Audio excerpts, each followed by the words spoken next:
Hello friends, alpana રસોડામાં તમારું સ્વાગત છે. આજે આપણે બનાવવાના છે કારેલાનું શાક. કારેલાનું શાક કેરીની સિઝનમાં ખૂબ સરસ લાગે છે. રસ રોટલી સાથે કારેલાનું શાક બહુ મજા આવે છે ખાવાની.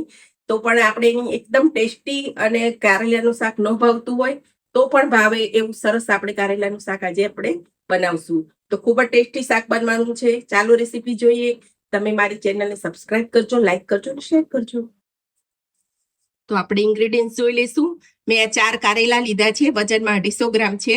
આ સિંગદાણા અને તલનો ભૂકો કરી લીધો છે.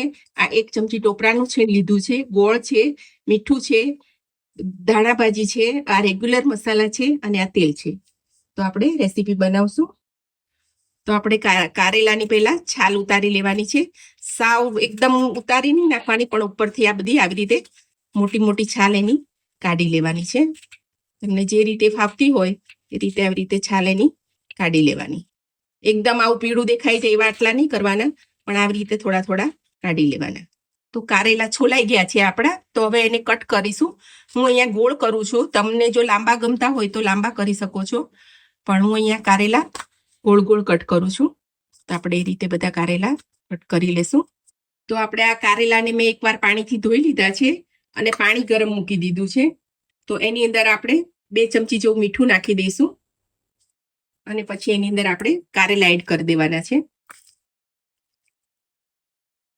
આમ કરવાથી આપણે થોડી કડવાશ કારેલાની જતી રહેશે અને કારેલા એકદમ ચડી જશે.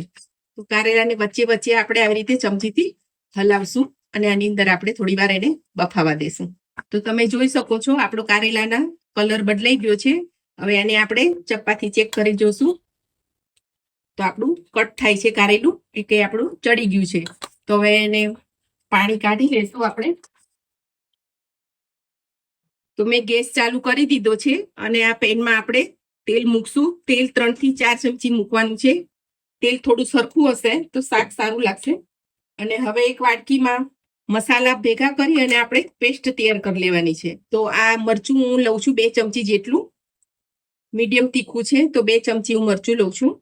આ નાની 1 અડધી ચમચી હળદર લેવાનું છે. ધાણા જીરું થોડુંક ચડિયાતું લેવાનું છે, એટલે 2 ચમચી હું ધાણા જીરું લઉં છું. અને આને પાણી નાખી અને આપણે થોડી એની પેસ્ટ તૈયાર કરી લેશું. તો આપણું તેલ ગરમ થઈ ગયું છે. તો 1 ચમચી રાઈ નાખીએ છીએ, 1 ચમચી જીરું નાખશું, 1 પિંચ જેટલી હિંગ નાખી દઈશું અને પછી જે આપણે પેસ્ટ તૈયાર કરી છે એ એમાં નાખી દેવાની છે. આ પાણી આટલું એમાં નાખી દઈશું અને મસાલા એકદમ સરસ તેલમાં સંતળાઈ જાય ત્યાર પછી આપણે એમાં કારેલા નાખશું. તો આપણા તેલમાં મસાલા ફ્રાય થઈ ગયા છે. થોડા જે કારેલા આપણે બાફ્યા હતા એ એમાં એડ કરી દઈશું. આ મેં સિંગદાણા અને તલનો ભૂકો કરી લીધો છે. 2 ચમચી જેવા સિંગદાણા અને 1 ચમચી તલ. તમે વધારે ઓછા, તમારે વધારે શાક હોય તો તમે વધારે ઓછું કરી શકો છો. ટોપરાના છીણથી કારેલાનું શાક સરસ લાગે છે, તો ટોપરાનું છીણ છે. અને આ 3 થી 4 ચમચી મેં ગોળ લીધો છે. બધું આપણે મસાલા એના મિક્સ કરી લેશું. મીઠું આપણે બાફવામાં નાખ્યું હતું એટલે મીઠું આપણે થોડુંક જ અત્યારે એડ કરશું. તો આપણા મસાલા બધા શેકાઈ જાય પછી 2 મિનિટ એને ઢાંકીને આપણે ચડવા દઈશું. આ લીલા ધાણા મેં ધોઈને કટ કરી લીધા છે, એ પણ આમાં નાખી દઈશું. તો આપણે ભરેલું ના કર્યું હોય પણ આ રીતે આપણે કરીએ તો ભરેલા જેવો ટેસ્ટ આવે છે અને રોટલી સાથે ખાવાની પણ એની ફાવે છે. તો આ રીતે કારેલાનું શાક ખૂબ જ સરસ થાય છે.